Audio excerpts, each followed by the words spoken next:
Hi, welcome to Tea Time Tuesday with your host, Sean Catfish Wilson and Cosmo. I love you. Hello. You're just gonna sit there and look cute today, huh? Just gonna sit there and look cute? Well, since Cosmo's being the star of the show, we'll get started with the shout out board. I'm just gonna list off the names as Times Gonzo's reviews. Bluminati Ninjas, Rodina's local tastes better. If you're ever in the Manhattan, Kansas area, please check out Rodina's. They have an awesome bakery. They have some decent tea, good tea, Harney's and Sons, and they're a good tea. They're a good tea. But compared to like the stuff I get at Ellen's, it's not as good because Ellen's gets the higher quality teas. Teas come in grades like grade A, B, tier S, or however, I'm not sure exactly. But anyways, awesome pastries at Rodina's. Victoria May, the quiet listener. Women carry knives, a therapeutic edge. Do something kind for somebody. Crossover Paranormal Society. Ellen's Planet Teas. Ellen's Oolong Tea, which is really awesome artisan tea blend. And another place I definitely suggest going to check out if you're in Manhattan area is Ellen's Planet Teas. Crossover Paranormal Society, Hugamoo, Hugamoo, Hugamoo.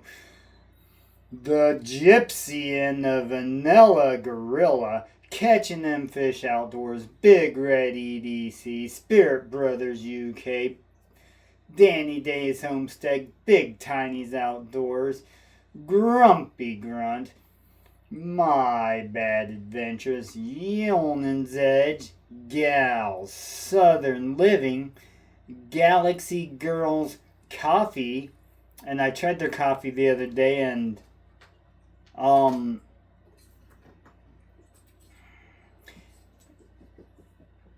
it was good for coffee. I don't like coffee, but it had kind of like a sweet, bitter flavor, but it still had that real bitter aftertaste that you get from coffees that I don't like. But the first initial try of it was pretty good compared to like, well, I've only had Folgers, so that's probably why I don't like coffee. Anything is possible. The Flysmith EDCQ, the Sunfish King Matisfaction, the Squirrel King. Also check out Squirrels Magnets Fishing, Smoky Mountain Knife Works, ODC for EDC.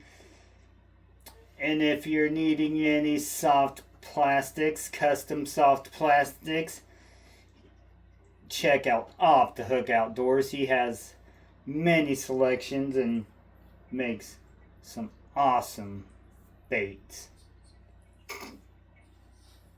The Laugh Channel on the Wild Side. If you're ever in the Manhattan, Kansas area in Aggieville, go check out On the Wild Side. They have awesome rock shirts,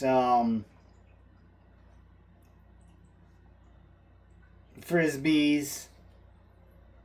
They have a lot of little everything, bath bombs, CBD bath bombs actually, which I really like their CBD bath bombs that they carry. They're super relaxing, especially the lavender one. You could fall asleep really easy in the tub if you're not careful with that. Super relaxing. Wild Japan, Hog Deer 79, Hunting, Fishing, Taxidermy, ODC for EDC, Chillin' Indiana Carl, Gel Bait and Tackle Outdoors, Lefty EDC, True Budget EDC, Angling Spiders, Knives Fast, Zach Stuff, Matt's Fishing Mission. Alright. So today's topic video is best 3 outdoors knives. And these are just mine. My favorite ones, they're not really the best, but or I should say most used. My most used knives. And we will start with the one that I use the most. Oh, yeah. Wouldn't it be a tea time without a tea or an infusion? So, okay, what we have in here is a bird running around. God, no. Okay, so this tea, it has lemongrass, as you can tell by the color, hibiscus, stevia leaf, which was the same from my last tea video. But I also modified it a little, which I actually really like the other one I made. It was really good. I'll have to start making bigger batches of it. I also added red clover leaf, 1 portion, and 1 portion of blackberry leaf. Which, I know blackberry leaf has a lot of health benefits for you, and it's really good.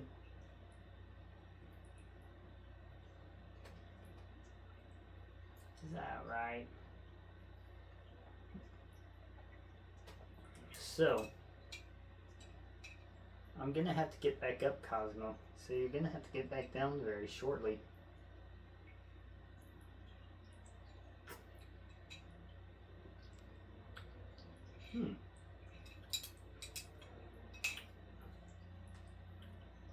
This is a pretty good. I like the other way a little bit better, but this is pretty good. It's kind of like if you added fruit punch to a tea, or added a little bit of tea to a fruit punch.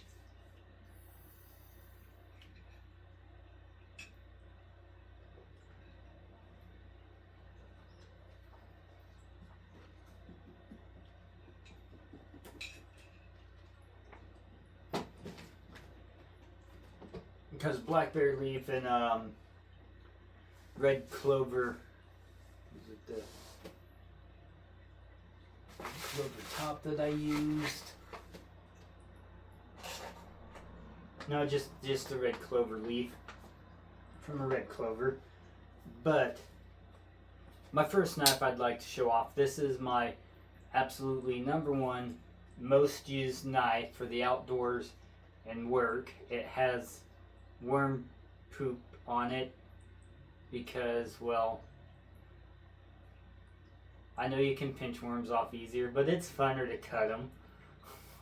I was fishing yesterday, caught some really nice bluegill.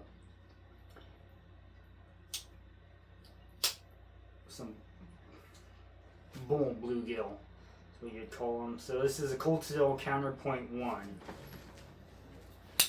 And this is my #1 most used knife for outdoor use. I've used it to clean fish, make cut bait, use it, you can stick wire in here and through these little holes and let the blade kind of go down and then kind of rotate it around. And you can use it as a pair of wire strippers. Add a little kind of, if you ever use tubing cutters, it's basically the same principle with this. You just apply a little pressure, you keep turning and turning. But you don't want to get too far, especially if you're in stranded wire. And you want to try not to cut the, scratch the copper too much also. Which you do anyways using wire cutters, even if it's the proper size.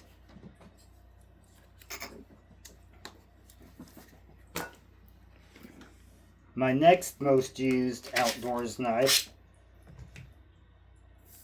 is my Cold Steel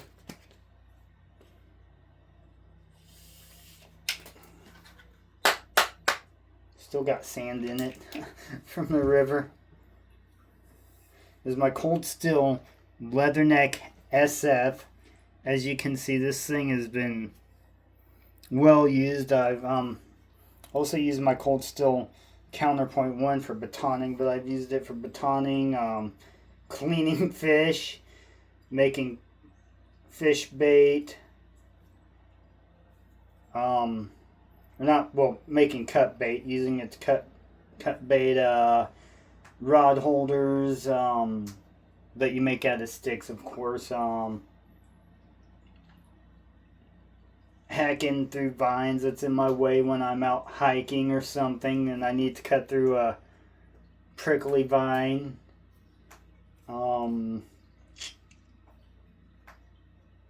Inadvertently self-defense. Didn't even have to take it out then, but that's a story for a different time.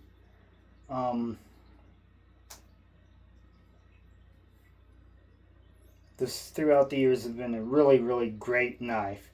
And if you don't own one, I suggest that all of these knives that I'm showing you, I suggest that you get, because they're all really good quality knives. What I like about this one is the sheaths on the Cold Steels. The button don't work anymore very well, but the Velcro still works perfectly. But you can attach them or detach them to your belt when you don't see. You don't have to take off your belt with this, unlike a traditional knife case, and I'll show you one here shortly. Like a traditional leather case, you have to take the belt on or off depending on which way you have the buckle and which way you have the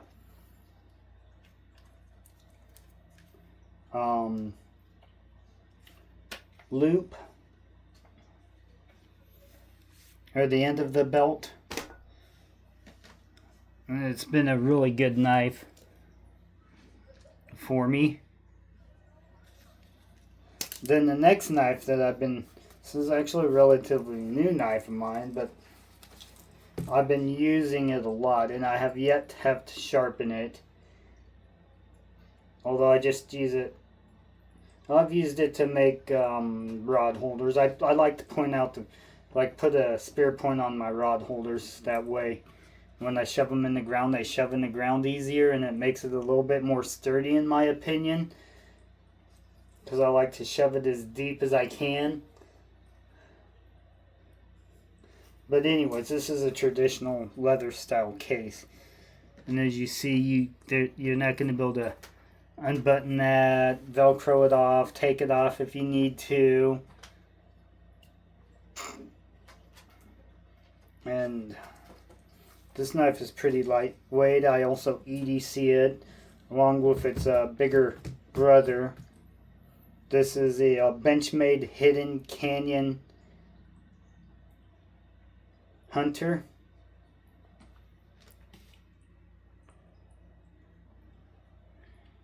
Kind of like a traditional look and a modern style knife. Very, very nice knife. And it's the most expensive one out of the bunch of three that I have, or the three ones that I've showed you. So we've got the Benchmade Hidden Canyon Trail. We've got the Cold Steel Counterpoint 1. And the Cold Steel Leatherneck SF. And if you prefer a Tonto style blade, they also make this in the Tonto style, the Americanized Tonto.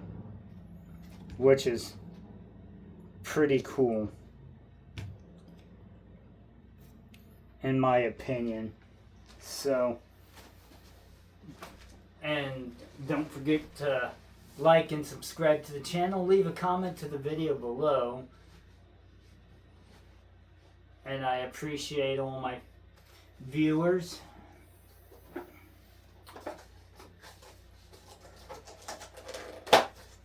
So, if you have a Baumgars in your area and you like sour gummies, These are about the best sour gummies that I've had. I got them from Baumgars.